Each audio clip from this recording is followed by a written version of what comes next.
একটু সচেতন হই, দিনের আলো থাকতে থাকতেই ঘুরতে বের হবেন এবং সন্ধ্যা নামার সাথে সাথেই স্থান ত্যাগ করে বাসায় ফেরার চেষ্টা করবেন। বাইরে ঘুরতে বের হলে চোখ কান সবসময় খোলা রাখবেন। রিকশায় বসে কখনো মোবাইল চালাবেন না, কারণ কখন নিয়ে যাবে তা টের পাবেন না। সাথে থাকা ব্যাগটি হাতের মুঠোয় শক্ত করে চেপে ধরে রাখবেন। যখন তখন যে কেউ হ্যাঁচকা টানে ব্যাগটি কিন্তু নিয়ে যেতে পারে। রাস্তার জ্যামে কখনো গাড়ির গ্লাস খুলে বসবেন না। দূর পাল্লার জার্নিতে সাথে খাবার নিয়ে যাওয়ার চেষ্টা করবেন। বাসের ভিতরে কোনো জিনিস কিনে খাবেন না, এমনকি কোমল পানীয় খাবেন না। বাসে জানালার ধারে বসে উকি দিয়ে হাত বাড়িয়ে কিছু কেনা বা দেখার চেষ্টা করবেন না। বাসের জানালা খুলে কখনো মোবাইল চালাবেন না। কেউ কিছু দিলেও খাবেন না। বাসের যাত্রী আপনাকে কিছু খেতে দিলে সেটা না খাওয়ার চেষ্টা করবেন। ট্রেন অথবা মেট্রো রেলের জার্নির সময় দরজার সাথে অথবা দুই দরজার পাশে কখনোই দাঁড়ানোর চেষ্টা করবেন না। ট্রেন জার্নিতে দুই বগির মাঝখানে দাঁড়াবেন না। যতই ভালো লাগুক অথবা যতই রোমান্টিক লাগুক, ধূমপান করবেন না। ট্রেনের ছাদের জার্নিটা যতই আরামদায়ক অথবা রোমান্টিক হোক না কেন, সেটা কিন্তু ঝুঁকিপূর্ণ। এই ধরনের জার্নি এড়িয়ে চলার চেষ্টা করুন। যেসব ব্যক্তিরা ছিনতাইয়ের মতো ঘটনা ঘটায় তারা কিন্তু নির্দয় হয়। বন্ধু বান্ধবী মিলে দল বেঁধে কোনো পার্কে যাওয়া, কোনো রেস্টুরেন্টে খেতে যাওয়া, এসব বিষয়ে সতর্ক থাকা উচিত। কারণ আশেপাশের কিছু ছেলের আছে যারা কিন্তু ওত পেতে সবসময় থাকে এই ধরনের গ্রুপগুলোকে অ্যাটাক করতে, এবং মোটা অঙ্কের চাঁদা অথবা হাতের মোবাইলগুলো তারা কিন্তু নিয়ে আপনাদেরকে আহত করে ছেড়ে দিতে পারে। এই ধরনের দুর্ঘটনার কবলে পড়লে যা আছে কাছে সবই কিন্তু দিয়ে দিতে হয় নিজের প্রাণ বাঁচানোর জন্য, নিজেদের আত্মসম্মান বাঁচানোর জন্য। তাই উচিত হবে দিনের আলোতেই যে কোনো জায়গায় ঘুরতে যাওয়া এবং দিনের আলো শেষ না হতেই ফিরে আসা।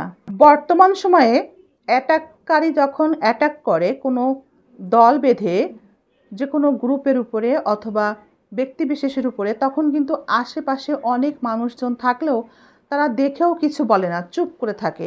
আপনাকে কখনোই তারা রক্ষা করতে আসবে না। আশেপাশের মানুষগুলো আপনাকে দেখেও কিন্তু রক্ষা করতে আসবে না। তাই আপনার নিরাপত্তা আপনারই কাছে।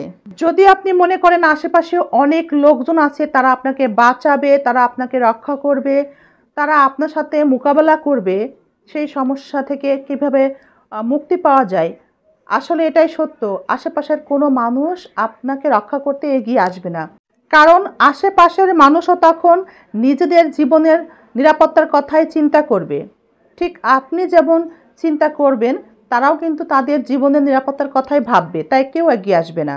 যখন কোথাও ঘুরতে যাবেন, পার্ক হোক কিংবা যে কোনো বিনোদনমূলক জায়গাতে, তখন কখনোই অভিভাবক ছাড়া ঘুরতে যাবেন না। সন্তান নিয়ে, বাচ্চা কাচ্চা নিয়ে একা একা কখনোই পার্ক কিংবা বিনোদনমূলক কোনো জায়গাতে ঘুরতে যাওয়া একদমই অনুচিত। যখন তখন বিপদ হলে আপনি বাচ্চা সামলাবেন নাকি আপনার ব্যাগ সামলাবেন নাকি আপনার মোবাইল সামলাবেন, আপনি কোনোটাই সামলাতে পারবেন না। তাই অবশ্যই আপনার সাথে একজন অভিভাবক থাকতেই হবে। অভিভাবক ছাড়া কিংবা সন্তানের পিতা ছাড়া, পিতা সময় দিতে না পারলে ভাই অথবা কাছের কোনো পুরুষ লোককে সাথে না নিয়ে কখনোই পার্ক বলেন অথবা যে কোনো বিনোদনমূলক জায়গাতে কখনোই যাওয়ার চেষ্টা করবেন না।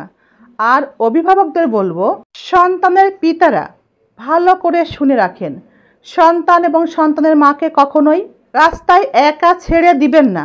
তাদেরকে সাথে করে নিয়ে যাবেন এবং সাথে করেই বাসায় পৌঁছে দিবেন। তারপর আপনার ব্যক্তিগত কাজের উদ্দেশ্যে রওনা দিবেন। সন্তানকে সময় দেওয়ার দায়িত্ব আপনার। আপনার স্ত্রী আপনার সন্তানকে অন্য কোনো পুরুষ কখনোই সময় দিতে আসবে না, এটা আপনার দায়িত্ব। আপনার সন্তানকে আপনি সময় দিবেন, এটা আপনার দায়িত্ব। যে কোনো সামাজিক অনুষ্ঠান অথবা সাপ্তাহিক ছুটিতে সন্তানের মাকে কখনোই একা ছেড়ে দিবেন না। এই ধরনের ছুটি এবং সামাজিক অনুষ্ঠানগুলোতে অবশ্যই সন্তান এবং সন্তানের মাকে সময় দিবেন, তাদেরকে নিয়ে ঘুরবেন এবং নিরাপদে বাসায় পৌঁছে দেওয়ার চেষ্টা করবেন। রাস্তাতে কখনো সন্তান এবং সন্তানের মাকে ছেড়ে দিয়ে আপনি চলে যাবেন না। আপনার সন্তান স্ত্রী যদি কোনো বিপদে পড়েও যায়, তাহলে কিন্তু সেটাতে আপনারই ক্ষতি হবে। রাস্তাঘাটে যারা এই ধরনের কর্মকাণ্ড ঘটায় তারা কিন্তু খুবই নির্দয় এবং বেপরোয়া হয়ে থাকে।